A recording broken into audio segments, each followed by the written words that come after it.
Hey, welcome back to Mindset Motivators. In today's video, we're diving into a powerful concept that can transform your mental health and overall well-being: emotional detachment. Many of us struggle with staying emotionally invested in people, outcomes, and situations that no longer serve us. Detaching doesn't mean cutting off your emotions or becoming indifferent. Instead, it's about reclaiming your energy, setting boundaries, and understanding that not everything is within your control. By learning how to detach, you'll unlock greater emotional independence, inner peace, and clarity in your life. Stay tuned as we break down the essential steps to help you detach from toxic relationships, unproductive mindsets, and stressful situations, all while maintaining empathy and balance. Number 1, what is emotional detachment? Emotional detachment isn't about becoming numb or heartless. It's about creating space between your emotions and the external factors that often trigger them. In a world where we're constantly bombarded with negativity, whether from relationships, work, or social media, learning how to detach can help you regain mental freedom. The idea is simple.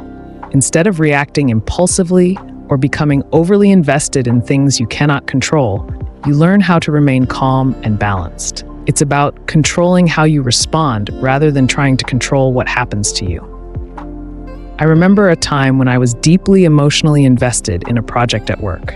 It consumed my energy, and I was constantly stressed out because I wanted everything to be perfect. But when I learned to detach, not only did I perform better, but I also felt more at peace with the process and the outcome. Number 2, why emotional detachment matters. Many people assume that detaching emotionally means giving up or not caring enough. In reality, emotional detachment allows you to engage more effectively because you're no longer drained by your attachments. It protects you from burnout, anxiety, and feelings of inadequacy. When you're attached to people or outcomes, your happiness becomes dependent on factors outside of your control. For instance, in relationships, you may feel that your partner's behavior dictates your mood. At work, you may feel stressed because of outcomes you can't guarantee. By practicing detachment, you allow yourself to experience emotional freedom while still showing care and compassion for others. Think about a close friend or family member. If their actions or decisions consistently affect your mood, you're emotionally attached.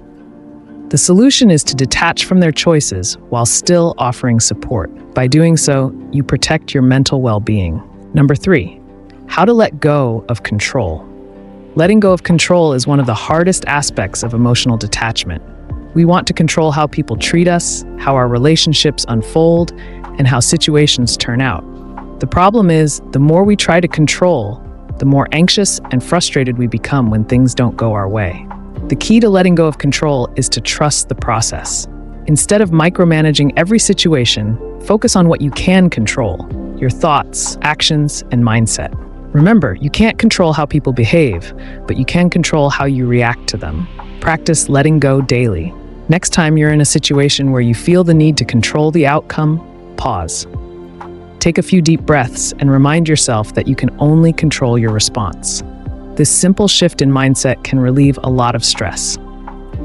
Number 4, the power of mindfulness in detachment. Mindfulness is one of the most powerful tools when it comes to emotional detachment. Being mindful means living in the present moment without getting caught up in the past or worrying about the future. When you're mindful, you're less likely to become attached to outcomes because you're focused on the now. Try a simple mindfulness exercise right now. Close your eyes, take a deep breath, and notice how you feel in this moment. Tune into your senses. What sounds do you hear? What do you feel? By bringing your attention to the present, you begin to release attachment to past regrets or future anxieties. Mindfulness helps you develop awareness, making it easier to step back when emotions start to overwhelm you. It's not about suppressing your emotions, but rather observing them without getting swept away by them. Number 5, the art of setting healthy boundaries. Setting boundaries is crucial for detachment. Many people struggle with this because they fear it will distance them from loved ones or make them appear cold. But healthy boundaries are essential for maintaining emotional health, especially when dealing with toxic or draining situations. Boundaries help define what you are comfortable with and ensure that others respect your emotional space. This doesn't mean you cut people off. It means you engage with them in a way that protects your mental and emotional well-being. Think of one relationship or situation in your life that is emotionally exhausting. What boundary can you set today to protect your peace? It could be as simple as not answering texts late at night or avoiding certain conversations that trigger anxiety. Number 6, learn to accept and adapt. Acceptance is a fundamental part of detachment. Many times, we're attached because we refuse to accept what's happening. Whether it's the end of a relationship, a change at work, or a major life event, we often hold on, thinking we can change the outcome. Detaching doesn't mean you stop caring. It means you acknowledge that you can't control everything, and that's okay. Life is 10% what happens to you and 90% how you react to it. Charles R. Swindoll.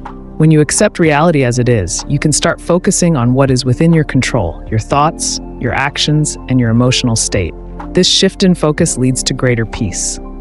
Number 7, detaching from people, a balanced approach. Detaching from people, especially those close to us, can be emotionally challenging. Whether it's a partner, family member, or close friend, emotional entanglement often leads to unhealthy dependence.